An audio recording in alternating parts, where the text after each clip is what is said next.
जय श्री श्याम। आज हम सुनेंगे बृहस्पतिवार व्रत कथा।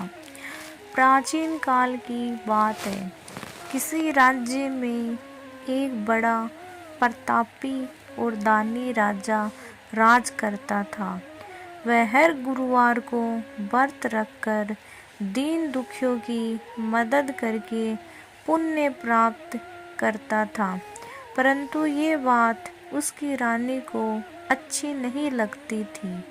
वह न तो व्रत करती थी और न ही दान पुण्य में विश्वास रखती थी। इतना ही नहीं, वह राजा को भी ऐसा करने से मना करती थी। एक समय की बात है। राजा शिकार खेलने बन गए। घर पर रानी और दासी थी। उसी समय गुरु बृहस्पति देव साधु का रूप धारण कर राजा के दरवाजे पर भिक्षा मांगने आए। साधु ने जब रानी से भिक्षा मांगी तो वह कहने लगी, हे साधु महाराज, मैं इस दान और पुण्य से तंग आ गई हूँ। आप कोई ऐसा उपाय बताए जिससे कि सारा धन नष्ट हो जाए और मैं आराम से रह सकूं।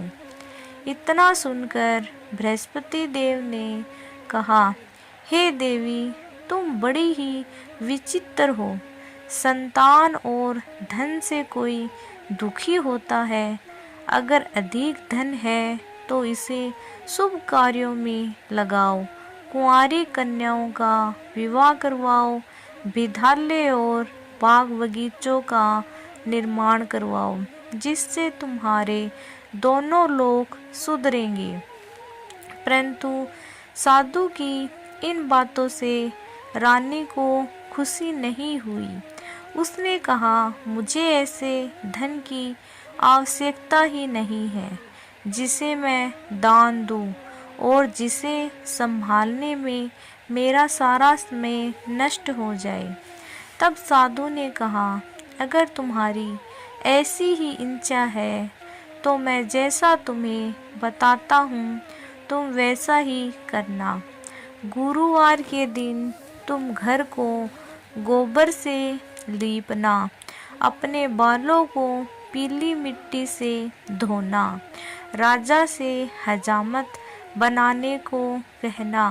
भोजन में मांस मदिरा का प्रयोग करना। कपड़े धोबी के यहाँ धुलने देना।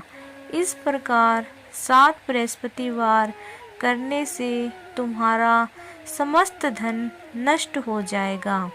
इतना कहकर साधु के रूप में बृहस्पति देव अंतर्ध्यान हो गए। साधु के अनुसार कई बातों को पूरा करते हुए रानी को केवल 3 ही बृहस्पतिवार बीते थे कि उसकी समस्त धन संपत्ति नष्ट हो गई। भोजन के लिए राजा का परिवार तरसने लगा।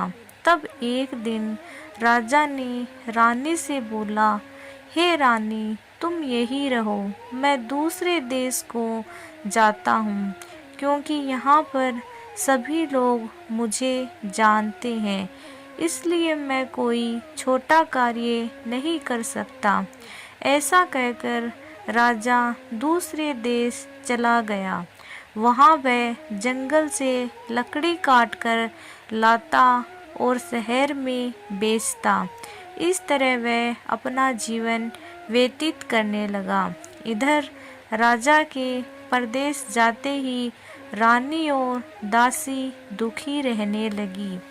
जब एक बार रानी और दासी को 7 दिन तक बिना भोजन के रहना पड़ा तो रानी ने अपनी दासी से कहा, हे दासी, पास के ही नगर में मेरी बहन रहती है।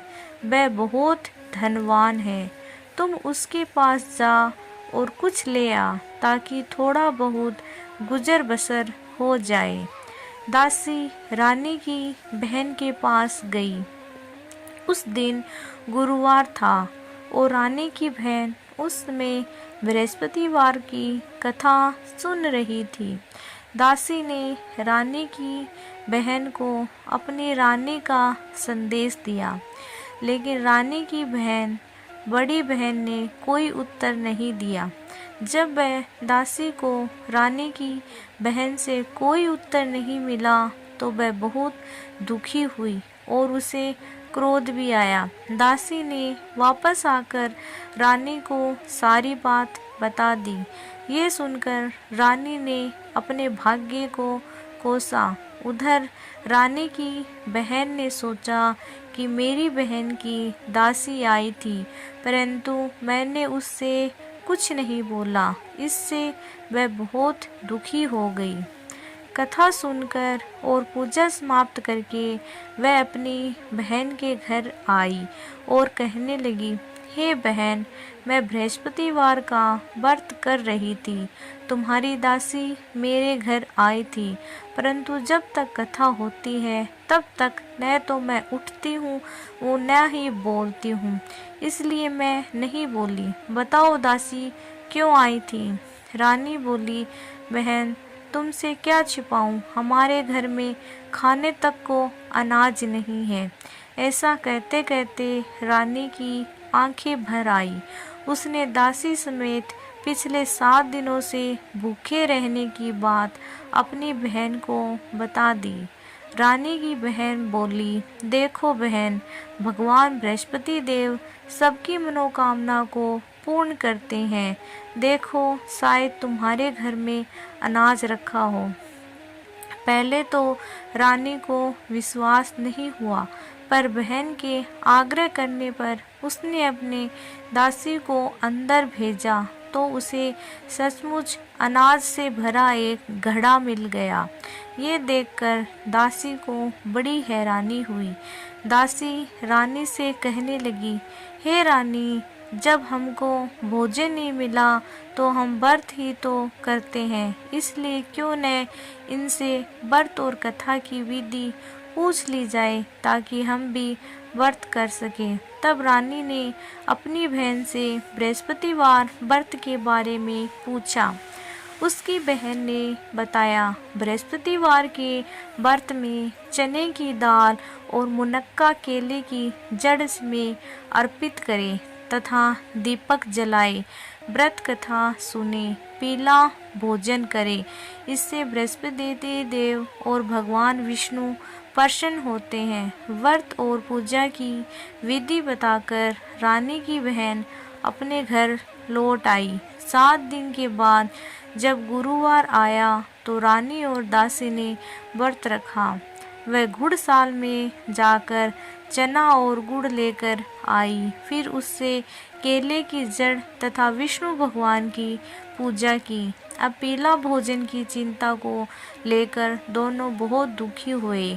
उन्होंने व्रत रखा था, इसलिए बृहस्पति देव उनसे प्रसन्न थे। वह एक साधारण व्यक्ति का रूप धारण कर 2 थालों में पीला भोजन दासी को दे गए। भोजन पाकर दासी प्रसन्न हुई और फिर रानी के साथ मिलकर भोजन ग्रहण किया। उसके बाद वह सभी गुरुवार को व्रत और पूजा करने लगी। बृहस्पति देव की कृपा से उसके पास फिर से धन संपत्ति आ गई, परंतु रानी फिर से पहले की तरह आलस्य करने लगी। तब दासी बोली, देखो रानी, तुम पहले भी इस प्रकार आलस्य करती थी। तुम्हें धन रखने में कष्ट होता था, इस कारण सभी धन नष्ट हो गया, और जब देव बृहस्पति की कृपा से धन मिला है तो तुम्हें फिर से आलस्य होने लगा। रानी को समझाते हुए दासी कहती है कि बड़ी मुसीबतों के बाद हमने ये धन पाया है, इसलिए हमें दान पुण्य करना चाहिए, भूखों को भोजन कराना चाहिए और धन को शुभ कार्यों में खर्च करना चाहिए। इससे तुम्हारे कुल का यश बढ़ेगा, स्वर्ग की प्राप्ति होगी और पितर प्रसन्न होंगे। दासी की बात मानकर रानी अपना धन शुभ कार्यों में खर्च करने लगी। इससे पूरे नगर में उसका यश बढ़ने लगा। बृहस्पतिवार व्रत कथा के बाद श्रद्धा के साथ आरती करनी चाहिए।